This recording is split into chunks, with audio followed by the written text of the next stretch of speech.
Assalamualaikum warahmatullahi wabarakatuh. Waalaikumsalam warahmatullahi wabarakatuh. Selamat siang anak-anak. Ketemu lagi kita di siang hari ini dengan cuaca yang sangat panas, dengan mata pelajaran yang sama. Ingin rasa hati ibu memakan kari. Kari cendawan, batangnya keladi. Girang rasa hati ibu sangat tidak terperih. Bertemu dengan semua anak-anak ibu yang baik budi. Garam ada, kecap pun ada. Sayang ada, berwarna biru. Pantun ada, ucapan ada. Mari kita mulai pelajaran hari ini dengan berdoa. Mari Mas Andri, kita buka pelajaran kita hari ini dengan mengucapkan doa. Semoga apa yang kita pelajari hari ini semuanya bermanfaat bagi kita semua. Ayo, kita mulai. Ibu, mari teman-teman, sebelum kita memulai pelajaran ini, kita berdoa menurut agama dan kepercayaan masing-masing. Berdoa mulai. Doa selesai. Ya, Bu. Ya, amin. Anak-anak, seperti yang Ibu janjikan minggu kemarin, bahwa pertemuan kali ini kita akan membahas kelanjutan dari materi yang kemarin. Nah, untuk Ibu dapat memahami apa sih pengetahuan awal yang kalian miliki untuk materi yang akan kita sampaikan hari ini, itu Ibu kirimkan chat, bisa kalian isi terlebih dahulu linknya.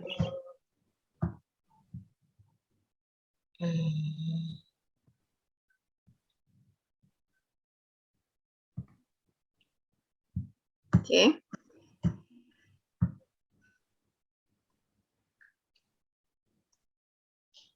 Pertanyaan Ibu berikan, faktor-faktor apa saja sih yang mempengaruhi harga?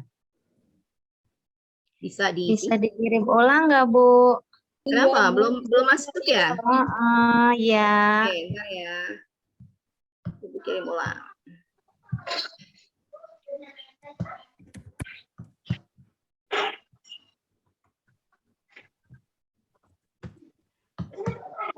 Belum, Bu, di chat nggak ada, Bu.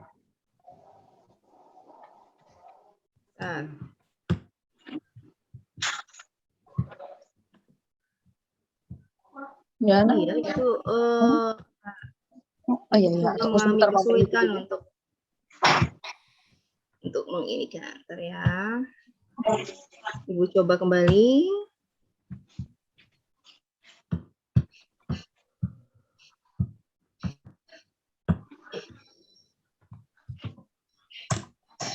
Tuh, udah bisa?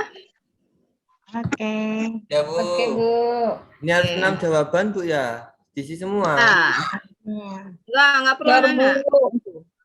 Sepengetahuan pemahaman kalian saja. Bu, kok saya nggak ada? Oh, bentar. Lihat.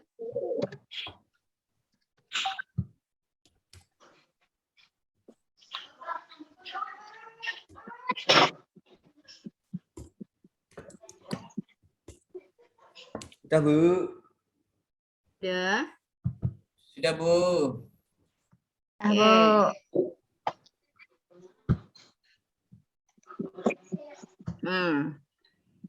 Oke, bisa dilihat di sini ya.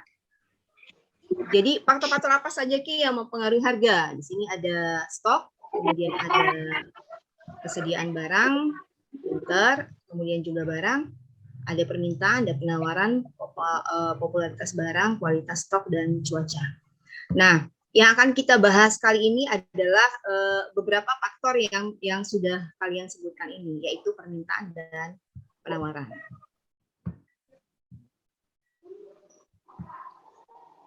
Ya. Nah, apa itu permintaan dan penawaran? Maka kita masuk ke dalam presentasi.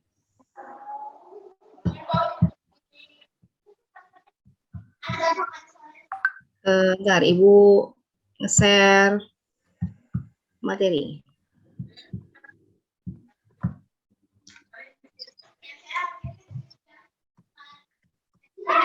Mana ya tadi Ibu simpan?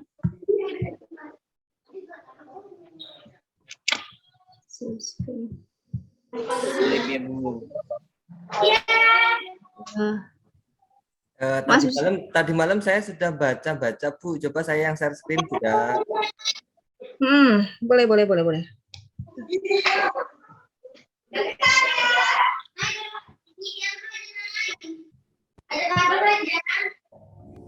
Oh, di sana. Oke.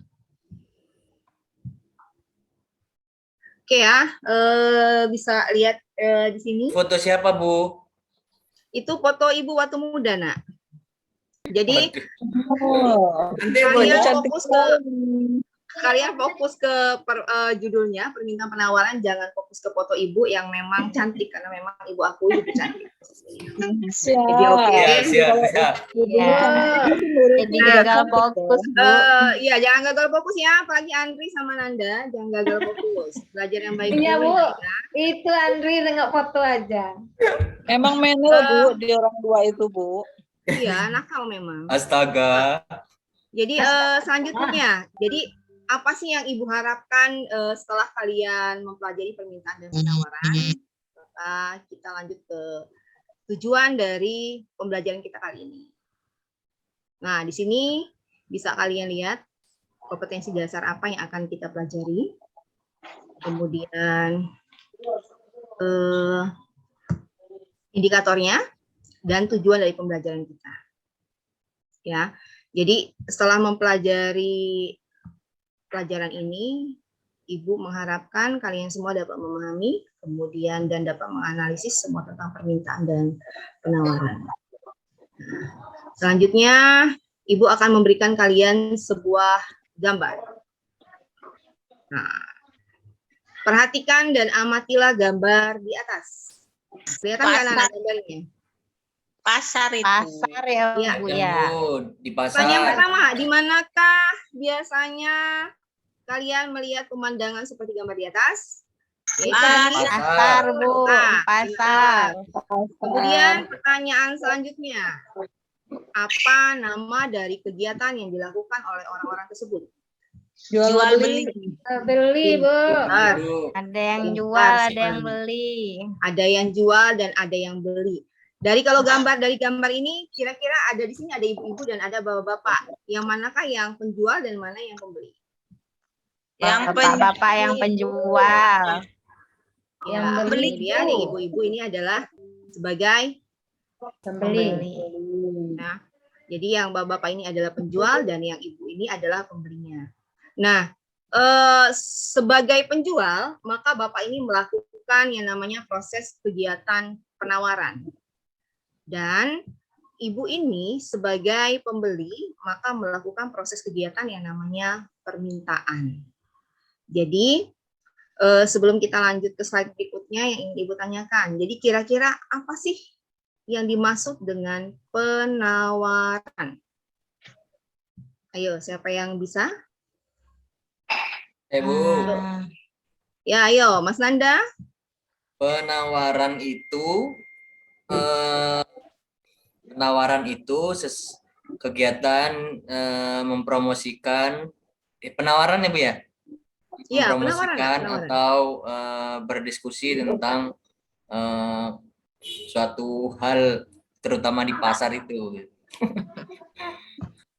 Berdiskusi tentang suatu hal yang di pasar maksudnya. Iya, ya misalkan harga barangnya Oke. atau apa timbangannya atau apa gitu. Ya. Siapa lagi kira-kira? Coba Mas Andri, dari tadi Ibu lihat kamu senyum-senyum, mungkin ada kejadian khusus di pasar yang ngebuat kamu lucu sendiri gitu, Mas Andri. Coba Gimana, Ibu? kira-kira apa dari pengertian penawaran menurut versi Mas Andri? Penawaran itu negosiasi, Bu. Negosiasi. Kemudian Biar kalau dapat Nel, diskon, Mbak Bu. Nel, Biar dapat kenapa, diskon Mas? murah. Biar dapat Diskon. murah. Nah, murah. Kemudian kalau Mbak Nel, saya ingin mendengar pendapat Mbak Nel. Kalau Kalau penawaran, penawaran itu, Bu, kalau tawar-menawar itu minta dikurangin harga, Bu. minta dikurangin harga. Pengalaman ya, Bu. Ya, Kalau permintaan, Ibu mau ngedengar suara Mbak Ayu. Mbak Ayu, untuk kalau permintaan itu berasal dari pembeli. Jadi kira-kira apa sih permintaan itu? Permintaan itu sesuai dengan kebutuhan, Bu. Permintaan itu sesuai dengan kebutuhannya. Kalau Mbak Teti, kira-kira apa pendapatnya tentang permintaan? Permintaan itu proses pemenuhan kebutuhan, Bu. Ya, sip. Jadi untuk lebih tepatnya kita lanjut ke slide berikutnya. Jadi, jreng. Kira-kira apa sih pengertian dari permintaan dan penawaran itu? Nah, di sini sudah Ibu simpulkan. Ada gambar orang yang sedang mengkonsumsi sebuah roti dan kemudian di sini ada sebuah toko baju. Jadi yang namanya permintaan adalah sejumlah barang atau jasa yang diinginkan atau dibutuhkan oleh seorang konsumen. Sedangkan yang namanya penawaran adalah sejumlah barang dan jasa yang tersedia di pasar. Itu secara umum atau kesimpulan dari yang namanya pengertian permintaan dan penawaran. Nah, sebelum Ibu lanjut ke slide berikutnya, kira-kira ada yang ditanyakan atau tidak?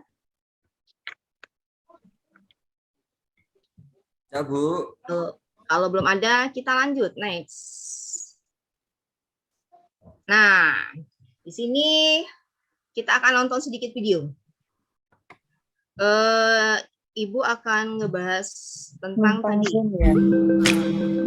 Coba kita buka, bisa kita tonton. Perhatikan baik-baik ya, Nak.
Masih di video yang tadi, yang jadi pertanyaan Ibu, siapa yang suka ke mall? Andri, Bu. Nggak suka Andri. saya, Bu. Mbak El nggak suka ke mall?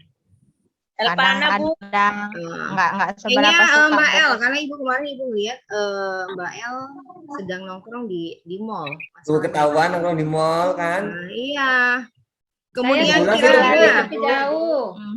Iya. Kira-kira kalau seandainya nih di mall itu terjadi diskon besar-besaran, apa biasanya pemandangan yang sering kalian lihat? Misalnya kalian pergi ke hypermart, tiba-tiba ada pengumuman beli 1 gratis 3. Borong, Bu.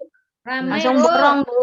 Nah, yang terjadi adalah orang berbondong-bondong untuk Iya, menyerbu barang untuk tersebut. menyerbu. Iya, orang berbondong-bondong untuk menyerbu barang tersebut. Itu yang terjadi pada saat terjadinya diskon besar-besaran. Nah, untuk menggambarkan tersebut akan tergambarkan juga dalam kurva yang akan kita tampilkan berikut ini. Gambar kurva. Kita lihat gambar kurvanya. Perhatikan baik-baik. Karena Ibu akan sedikit menjelaskan tentang gambar kurva ini. Mana gambar kurvanya ya? Nah, sip. Perhatikan. Setelah Ibu jelaskan gambar kurva ini, nanti Ibu ingin meminta salah satu dari kalian untuk bisa menyebutkan hukum dari permintaan dan penawaran. Nah, perhatikan di sebelah kanan Ibu, sebelah kanan kalian itu ada gambar kurva yang namanya kurva penawaran, dan di sebelah kiri itu adalah kurva permintaan.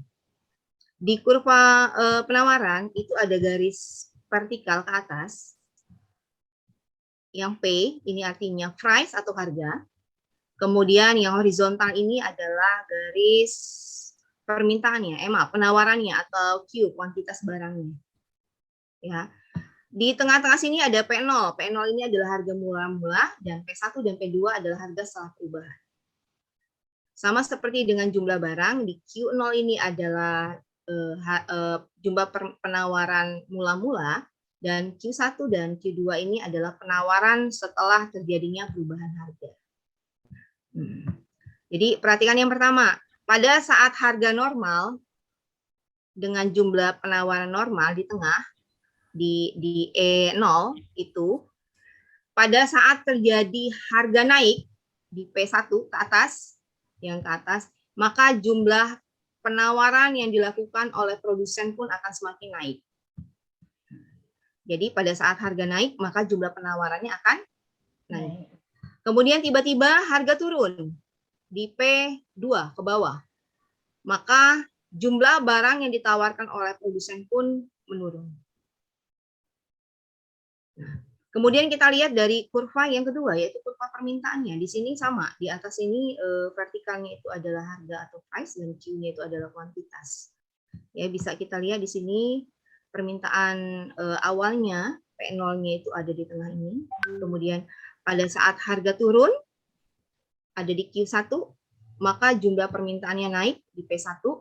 Kemudian pada harga P2 turun, maka jumlah penawarannya, permintaannya akan naik.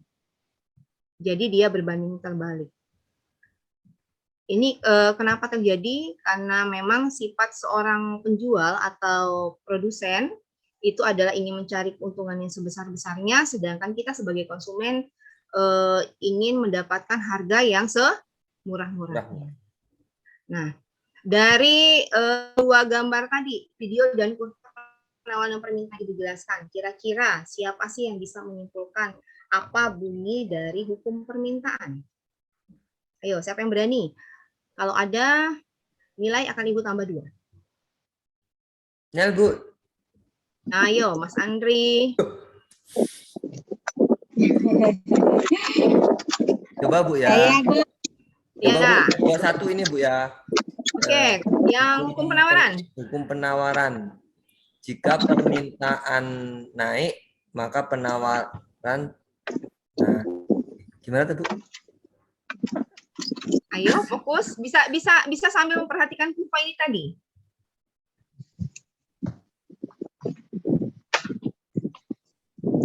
Bingung, Bu? Pada saat belum, ayo. Siapa yang bisa? Ayo, lumayan loh nilai 2, Nak. Tambahan nilai 2. Jika permintaannya naik, maka harganya turun.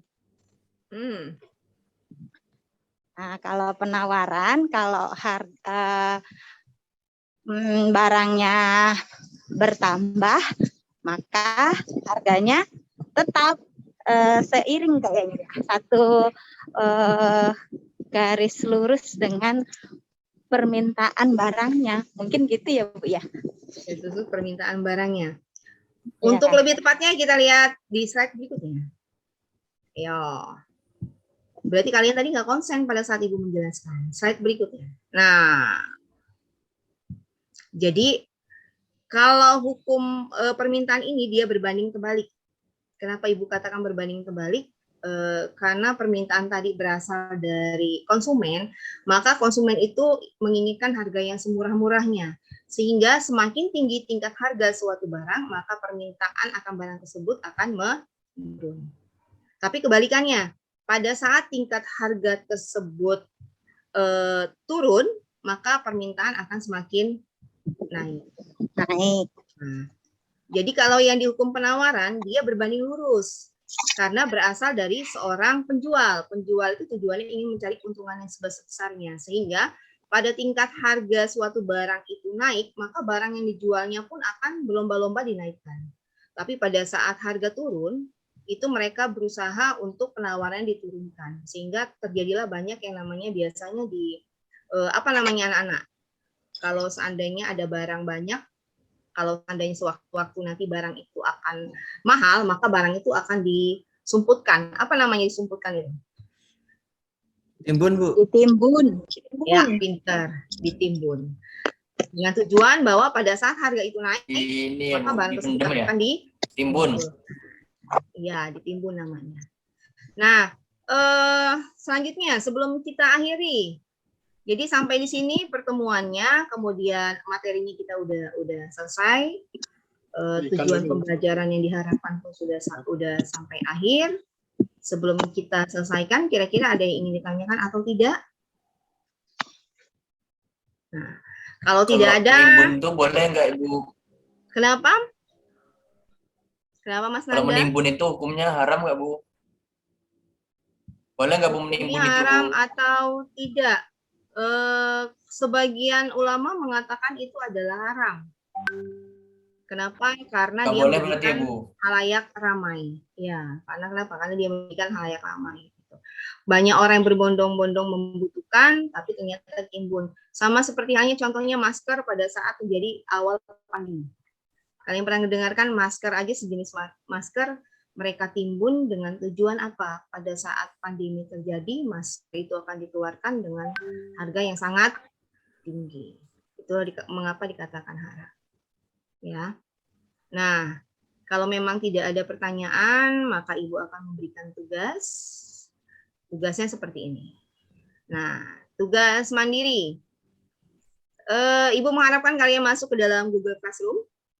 Seperti biasa, link yang sudah Ibu kasihkan minggu-minggu kemarin. Tugas juga sudah Ibu share di GCR. Batas waktu pengumpulan tugas sampai jam 5 sore. Kalau sampai jam 5 sore, mohon maaf, maka Ibu anggap kalian tidak hadir dan tidak mendapatkan nilai. Ya. Kemudian terakhir, kita lihat. Ada apakah di slide terakhir? Semoga kalian semua sukses. Kunci kesuksesan ada di kalian semua. Ya, sukses atau tidaknya itu berkat keseriusan kalian dalam mempelajari pelajaran hari ini. Oke, mencari peniti di dalam jerami dari malam hingga pagi. Sudah habis waktu kita belajar hari ini. Minggu depan kita akan berjumpa kembali. Siang hari ke tempat jahitnya Pak Kodir. Tak lupa membawa peci. Terima kasih anak-anak Ibu semua yang sudah hadir. Semoga ilmu hari ini berkenan di hati kita semua. Wassalamualaikum warahmatullahi wabarakatuh. Waalaikumsalam warahmatullahi wabarakatuh. Terima kasih Bu.